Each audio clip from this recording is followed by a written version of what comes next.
Hi, I'm Stephanie Bothman from the Gladwin County Record in Beaverton, Clarion, and I am here with Don Birgel. And Don is a candidate for the Gladwin County Board of Commissioners District 5 position. How are you? Fine, thank you, Steph. Good. Okay, first question. Define what you feel are the duties of an elected official. Of an elected official or a county commissioner? Elected official. Okay. To obey and follow the oath that they took when they swore themselves into office, basically. But obviously to follow the laws of the state, the Constitution, and perform the duties of that office to the best of their ability. And their primary individuals they should be trying to help are the constituents, the voters, the residents of the area that they represent. Now you're running for commissioner, Mm-hmm. and what makes you the right candidate? What qualities do you possess that you feel lend themselves to this position? I've been a property owner in Grout Township since 1973.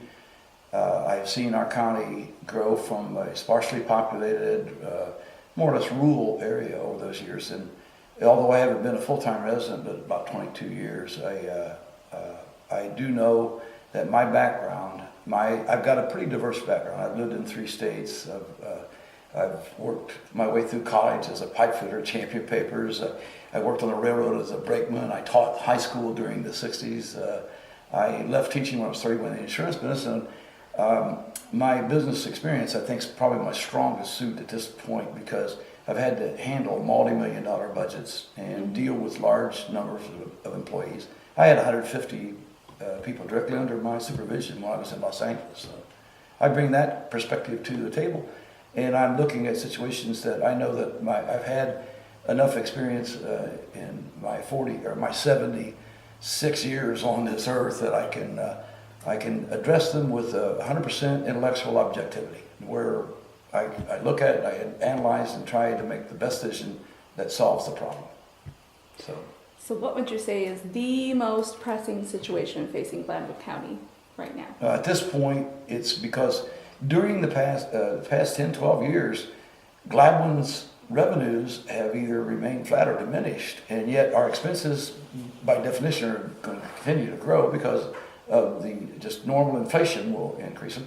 So as a consequence, everything that's going on is now we're at that point where it is built up to, we have no other options other than reduce the cost of government. And that is challenging. It's painful because a lot of individuals are going to lose their jobs. And our unemployment rate in Gladwin, they say it's about 13.8, but if you look at the number of people that left our area, 200 the last stat I saw, that means we've got more like 24% unemployment.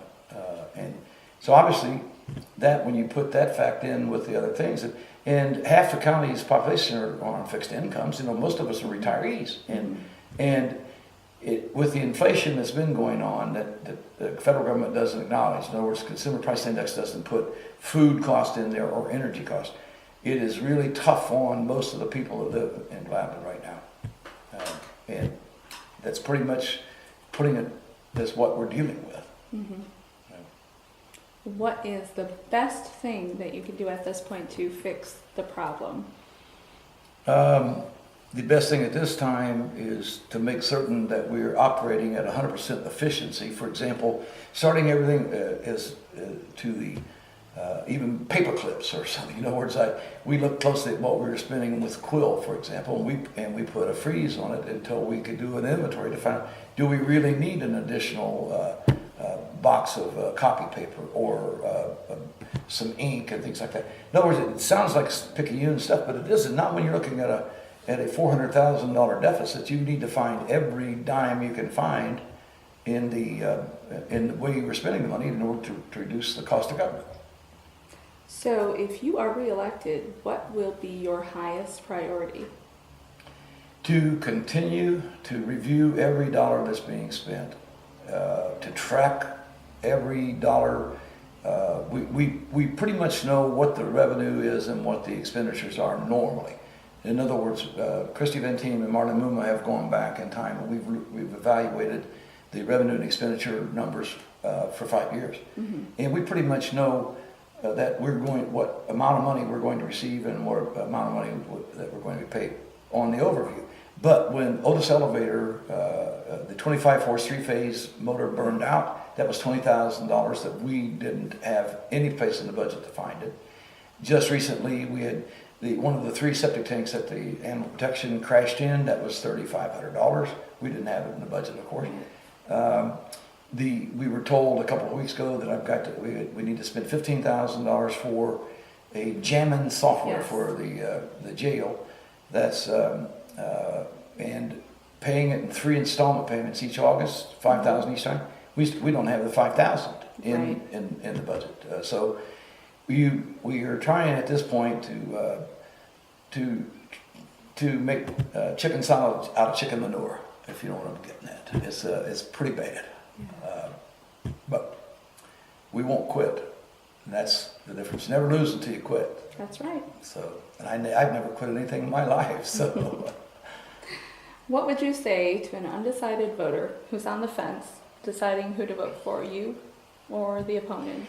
if they look at what I've been doing, and I'll be communicating, I obviously speak at many groups, and I don't hold back on any question. I'm not a very good politician. I'm a statesman. I'm a patriot, but I tell the truth when I get asked the question. So, if an undecided voter wants to evaluate myself and my opponent, just simply give me a call, 426-6836 or dbirgel@gmail.com, and I'll respond to any question about any subject.